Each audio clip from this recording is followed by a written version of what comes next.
Գյուրջան Կասկադ, ցանկացած համեմատություն մեր օգտին է։ Չէ, սա ելույթներով կարանք պարզաբանումներ ստանանք իհարկե, այստեղ խնդիրներ կան, որ եթե հետագայում գտնենք այդ լուծումները, որպեսզի մարդը չտուժի, լավ օրինակ բերեց Տիկին Գրիգորյանը։ Ու մեծ հաշվով կոնկրետ սահմանապահ ծառայության ղեկավարի մասով ինքը մոտ 8-9 ամիս քննությունը անցել, հետո պարզվել է ոչ մի բանում մեղավոր չի, ամիսներ շարունակ այդ վիճակում ա եղել, ոնց հասկանում եմ, աշխատավարձել չի ստացել օրենքի վերումով, հետո չի փոխհատուցվում, մարդ ուղղակի այլ պաշտոնի է հետագայում նշանակում։ Լավ օրինակ է իհարկե, խնդրեմ։ Տեսեք, արտաքին հետախուզական ծառայության ձևավորումից հետո ակնհայտ փոփոխություններ կան եւ ես ուզում եմ հասկանալ ձեր դիրքորոշումը։ Մենք փակ նիստերում իհարկե հատկապես Քրիստինե Գրիգորյանի հետ այս հարցերը քննարկում ենք, բայց իմ ընդհանուր ընկալումը իրավիճակի մասով այն է, որ այն աշխատակիցները ազգային անվտանգության ծառայության, որոնք երկարամյա փորձ ունեն, համապատասխան գիտելիքներ ունեն եւ այլն, իրենք այնպես չի, որ ավտոմատ փոխանցվում են արտաքին հետախուզական ծառայություն եւ ինչպես ես եմ հասկանում, նրանց մեծ մասը ուղղակի աշխատանքից դուրս է գալու, որովհետեւ ինչու ոչ, եթե ավտոմատ չի փոխանցվում, փաստացի այն բազան կադրային, որ մեր պետությունը տարիներ շարունակ ձևավորել է, ինքը ստացվել է, որ չի ծառայելու պետությանը, քանի որ այլևս արտաքին հետախուզական առանձին ծառայություն գոյություն ունի, եւ ուզում եմ հասկանալ, թե նաեւ այլ երկրներում, մեր դիվանագիտական կորպուսներում այդ աշխատանքը արդեն ձեր կողմից է իրականացվելու, թե արտաքին հետախուզական ծառայության կողմից է իրականացվելու, այնտեղ մի բառակապակցություն լսեցի անհարկի կրկնություններ։ Ես ուզում եմ հասկանալ անհարկի կրկնություններն ինչի մասին են, որոնք հիմա պետք է փորձեք բացառել։ Շատ լավ։ Առաջի կպատասխանեմ կադրային հարցին, ուրեմն մեր մոտից իհարկե որոշ պատրաստված կադրեր տեղափոխվել են նաև նոր ձևավորված արտաքին հետախուզության ծառայություն, բայց հետախուզական գործառույթը, որը ըստ էության 26 թվականի հունվարի 1-ից մեր մոտ էլ չի լինելու, դա չի նշանակում, որ այդ ստորաբաժանումը, որ եղել է, դադարելու է իր գործունեությունից, բայց այլ գործառույթներ ունենալով, չէ՞ որ այդտեղ համալրված են եղել, այդ ստորաբաժանում համալրված են եղել ոչ միայն նեղ մասնագիտական հետախուզական գիտելիքներ, հետախուզական գործունեություն իրականացնելու համար գիտելիքներ ստացած, այլ ընդհանրապես օպերատիվ աշխատանքով տարբեր ոլորտային ազգային անվտանգության վերաբերելի հետախուզական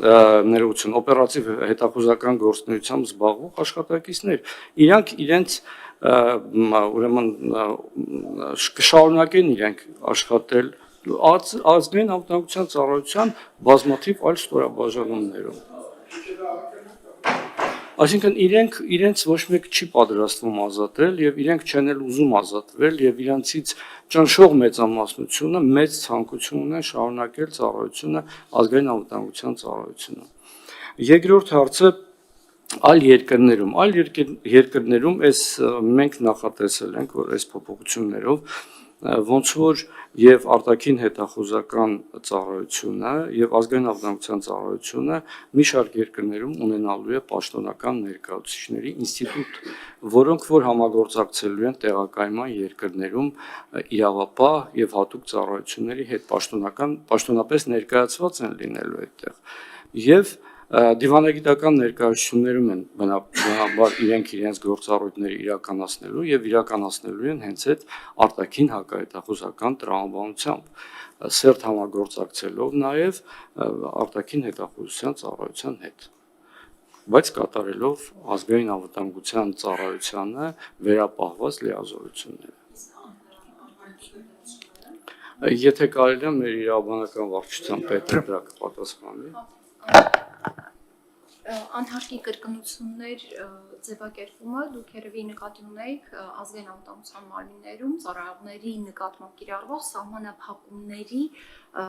ձևակերպումներն են վերանայվում, ընդհանուր սահմանափակումների վերաբերվող կարգավորումները համապատասխանեցում են հանրային ծառայության մասին օրենքի պահանջներին,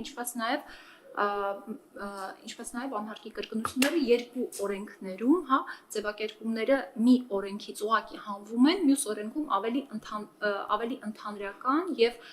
որոշակի ձևակերպումներ են տրվում, օրինակ Օրինակ բերեմ, այնտեղ մեր ազգային անվտանգության մարմիններում ծառայությունը կազմակերպվում է երկու օրենք՝ ազգային անվտանգության մարմինների մասին եւ ազգային անվտանգության մարմիններում ծառայության մասին։ Մարմինների մասին օրենքում ձևակերպում կա, որ